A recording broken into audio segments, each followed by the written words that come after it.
Snapdragon introduces X Elite, a new processor. Focusing on PCs, they compare it to Apple's M2 Max, aiming to outshine their competitor. Presentation highlights their confidence in betting everything on the PC market. This processor is manufactured in a 4nm process and can handle LPDDR5X RAM. It has 12 cores, grouped into 3 clusters of 4 cores each, running at 3.8 GHz. However, you can use 2 cores to give it an extra boost and reach up to 4.3 GHz. This CPU is powerful, so it can handle up to 2 screens with 5K resolution. Having a different architecture than x86, which is commonly used in computers, it will have a much lower energy consumption.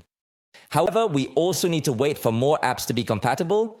This will be similar to the transition we witnessed in Macs, where Intel processors with x86 architecture were abandoned, placing a bet on the ARM architecture integrated into the M-series processors.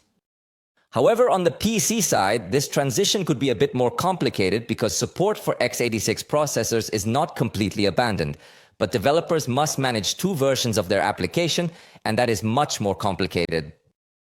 This processor also has a lot of support for artificial intelligence. According to Qualcomm figures, this processor consumes 65% less power than a 14-core Intel Core i7. And in their presentation, they stated that they were more powerful than an Apple M2 Max, although only in the single-core category.